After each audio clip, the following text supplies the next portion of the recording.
ಎತ್ತೆತ್ತ ನೋಡಿದರೂ ಬರೀ ಕಲ್ಲುಗಳ ರಾಶಿ. ಕೆಲವು ಕೂತಂತೆ ಕೆಲವು ಮಲಗಿದಂತೆ ಇರುವಂಥ ಈ ಕಲ್ಲುಗಳು ನಿಜಕ್ಕೂ ಕಲ್ಲುಗಳ ಅಥವಾ ಮನುಷ್ಯರ ಈ ರೂಪವನ್ನು ಪಡೆದರ?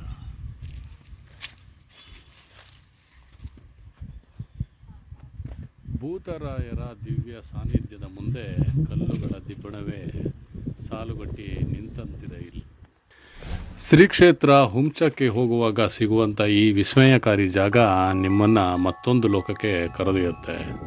ಬನ್ನಿ, ಈ ವಿಸ್ಮಯಕಾರಿ ಲೋಕ ಅದು ಎಲ್ಲಿದೆ, ಹೇಗಿದೆ, ಅದಕ್ಕೆ ಹೋಗುವ ದಾರಿ ಯಾವುದು, ಅದೆಲ್ಲವನ್ನು ಸಂಪೂರ್ಣವಾಗಿ ಈ ವಿಡಿಯೋದಲ್ಲಿ ತಿಳ್ಕೊಬೋದು. ವಿಡಿಯೋನ ಸ್ಕಿಪ್ ಮಾಡದೆ ಸಂಪೂರ್ಣವಾಗಿ ನೋಡಿ. ಬನ್ನಿ, ಈಗ ಆ ವಿಸ್ಮಯಕಾರಿ ಲೋಕಕ್ಕೆ ಪ್ರಯಾಣ ಮಾಡೋಣ.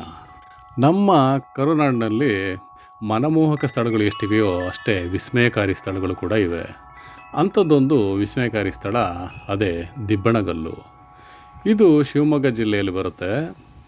ಈ ಊರಿಗೆ ಈ ಹೆಸರು ಬರಲಿಕ್ಕೆ ಕಾರಣ ಇಲ್ಲಿ ಕಲ್ಲುಗಳದ್ದೇ ದಿಬ್ಬಣ ಇಲ್ಲಿ ನೆರವೇರಿದೆ. ಒಂದು ಕ್ಷೇತ್ರ, ಆ ಕ್ಷೇತ್ರದಲ್ಲಿ ಕಲ್ಲುಗಳದ್ದೇ ರಾಶಿ. ಆ ರಾಶಿ ಹೇಗಿದೆ ಅಂದರೆ, ಹಿಂದಿನ ಕಾಲದಲ್ಲಿ ದಿಬ್ಬಣಗಳು ಹೊರಟ್ರೆ ಹೇಗಿರ್ತಿತ್ತೋ ಆ ಥರ ಕಲ್ಲುಗಳ ರಾಶಿನೇ ಇಲ್ಲಿ ದಿಬ್ಬಣ ಹೊರಟಿದೆ. ಹಾಗಾಗಿ ಈ ಊರಿಗೆ ದಿಬ್ಬಣಗಲ್ಲು ಅಂತ ಹೆಸರು. ಈ ದಿಬ್ಬಣ ಅಂತಂದರೆ ಏನು ಅಂತಂದರೆ, ನಮ್ಮ ತಂದೆ ತಾಯಿಗಳ ಕಾಲದಲ್ಲಿ ಈಗಿನ ಥರ ಹಾಲ್ಗಳಲ್ಲೆಲ್ಲ ಮದುವೆ ಇರ್ತಿರ್ಲಿಲ್ಲ. ಅಂದರೆ ಹಾಲ್ಗಳೇ ಇಲ್ಲ ಬಿಡಿ ಅವಾಗ.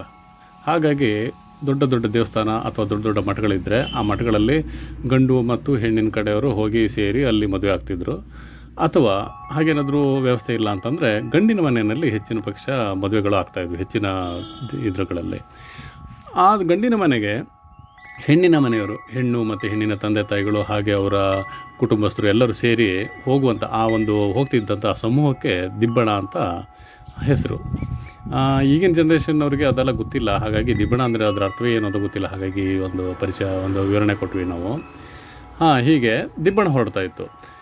ಕೆಲವು ಟೈಮ್ ಏನಾಗ್ತಿತ್ತು ಅಂತಂದರೆ, ಒಂದು ಊರಿಗೆ ಒಂದೇ ದಿವಸದಲ್ಲಿ ಹೋಗ್ಲಿಕ್ಕೆ ಆಗ್ತಿರ್ಲಿಲ್ಲ. ಹಾಗಾಗಿ ಹಿಂದಿನ ದಿನ, ಅಂದರೆ ಮದುವೆ ನಾಳೆ ಇದ್ದರೆ ಹಿಂದಿನ ದಿನ ಪ್ರಯಾಣ ಹೊರಟು ರಾತ್ರಿ ಆದವಾಗ ಯಾವುದಾದ್ರು ಒಂದು ವಿಶಾಲವಾದ ಸ್ಥಳಗಳಲ್ಲಿ ಅವರೆಲ್ಲರೂ ದಿಬ್ಬಣದವರೆಲ್ಲರೂ ತಂಗಿ ಮಾರನೇ ದಿನ ಬೆಳಗಿನ ಜಾವದಲ್ಲಿ ಎದ್ದು ಅಲ್ಲಿಂದ ಮದುವೆ ಮನೆಗೆ, ಅಂದರೆ ಬಿಡದಿ ಮನೆ ಅಂತಿದ್ರು ಅದಕ್ಕೆ, ಮದುವೆ ಅಂದರೆ ಗಂಡಿನ ಮನೆಗೆ ತಲುಪಿ ಅಲ್ಲಿ ಮದುವೆ ಎಲ್ಲ ನೆರವೇರಿಸ್ಕೊಂಡು ಮತ್ತೆ ಪುನಃ ತೆರಳಿ ಬರ್ತಿದ್ರು.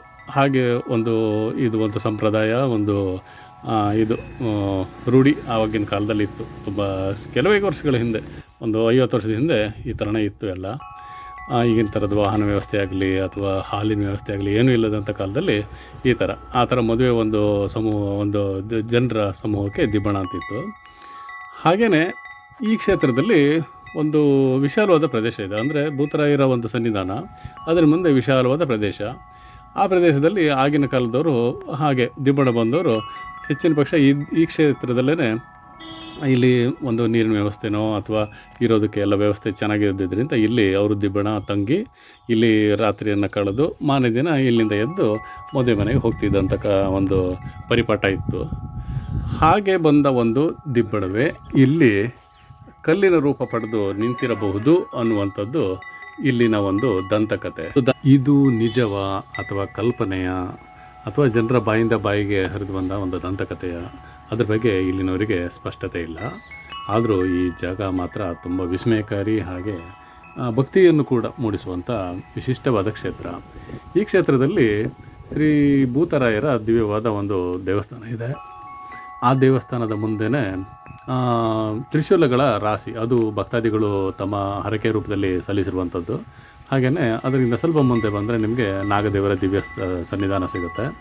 ಹಾಗೂ ದೇವಸ್ಥಾನದ ಸುತ್ತಮುತ್ತ ದೇವರ ಸಪರಿವಾರ ದೈವಗಳು ಅಂತ ಏನು ಹೇಳ್ತೀವೋ ಆ ಥರ ಅವರ ಸಪರಿವಾರ ಸಂಗಡದಲ್ಲಿ ಬಂದಂಥ ದೈವಗಳದ್ದು ಬೇರೆ ಬೇರೆ ಸನ್ನಿಧಾನಗಳು ಇಲ್ಲಿ ಕಾಣಿಸುತ್ತೆ ನಿಮಗೆ. ಈ ಒಂದು ಕ್ಷೇತ್ರವನ್ನು ಗುಂಡಪ್ಪ ಅನ್ನುವಂಥವರು ಇಲ್ಲಿನ ಧರ್ಮದರ್ಶಿಗಳಾಗಿ ಹಾಗೆ ಪಾತ್ರಿಗಳಾಗಿ ಇಲ್ಲಿನ ಒಂದು ವ್ಯವಸ್ಥೆಯನ್ನು ತುಂಬ ಅಚ್ಚುಕಟ್ಟಾಗಿ ನಿರ್ವಹಣೆ ಮಾಡ್ತಾಯಿದ್ದಾರೆ. ಪ್ರತಿ ಸೋಮವಾರ ಇಲ್ಲಿ ದರ್ಶನ ಕೂಡ ಇರ್ತದಂತೆ.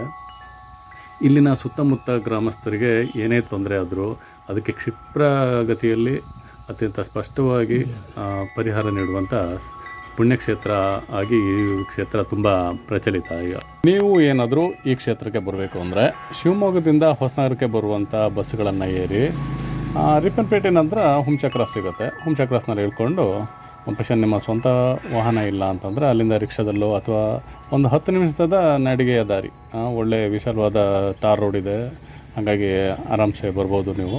ಹಾಗೆ ಮಾಡ್ಬೋದು. ಒಂದು ಪಕ್ಷ ನೀವು ಕುಂದಾಪುರ ಆ ಕಡೆಯಿಂದ ಬರುವವರಾದರೆ ಅದೇ ಹೊಸನಗರವನ್ನು ದಾಟಿದ ನಂತರ ಹುಂಚ ಕ್ರಾಸ್ ಅಂತ ಬರ್ತದೆ, ಅಲ್ಲಿ ಇಳ್ಕೊಂಡು ಈ ಒಂದು ದಿವ್ಯ ಸ್ಥಳಕ್ಕೆ ನೀವು ಬರ್ಬೋದು. ಈ ಕ್ಷೇತ್ರದ ಪಾತ್ರಿಗಳು ಹಾಗೆ ಧರ್ಮದರ್ಶಿಗಳಾದ ಗುಂಡಪ್ಪನವರ ಒಂದು ನಂಬರ್ನ ನಾವು ಇದರಲ್ಲಿ ಡಿಸ್ಕ್ರಿಪ್ಷನ್ನಲ್ಲಿ ಹಾಕಿರ್ತೀವಿ. ಆ ನಂಬರ್ಗೆ ನೀವು ಫೋನ್ ಮಾಡಿದ್ರೆ ಅವರು ಇಲ್ಲಿನ ಕ್ಷೇತ್ರದ ವಿವರಣೆ ಹಾಗೆ ಇಲ್ಲಿನ ಪೂಜಾ ವಿಧಾನಗಳು ಹಾಗೆ ವಿಶೇಷ ದಿನಗಳ ಬಗ್ಗೆ ಸ್ಪಷ್ಟ ಮಾಹಿತಿಯನ್ನು ನಿಮಗೆ ತಿಳಿಸ್ತಾರೆ. ತುಂಬ ಜನಪರ ಹಾಗೂ ಜನಸ್ನೇಹಿಯಾದ ವ್ಯಕ್ತಿಯವರು. ಅವರಿಗೆ ನೀವು ಯಾವ ಕಾಲ್ ಮಾಡಿದ್ರೂ ಅವರು ನಿಮ್ಮ ಒಂದು ಕರೆಗಳನ್ನು ಸ್ವೀಕರಿಸಿ ಮಾತಾಡ್ತಾರೆ. ಗೆಳೆಯರೆ, ಯಾವಾಗಲಾದರೂ ನಮ್ಮ ಮಲೆನಾಡಿಗೆ ಬಂದರೆ ಈ ಪುಣ್ಯಕ್ಷೇತ್ರಕ್ಕೆ ಬನ್ನಿ, ಈ ವಿಸ್ಮಯ ಲೋಕಕ್ಕೆ ಒಂದು ಸರಿ ಭೇಟಿ ಕೊಡಿ ಅಂತ ಹೇಳ್ತಾ, ಹಾಗೆ ಈ ಪರಿಸರವನ್ನು ಪ್ರಕೃತಿಯನ್ನು ನಾವೆಲ್ಲರೂ ಸೇರಿ ಹಾಗೆ ಉಳಿಸೋಣ, ನಿರ್ಮಲವಾಗಿ ಉಳಿಸೋಣ.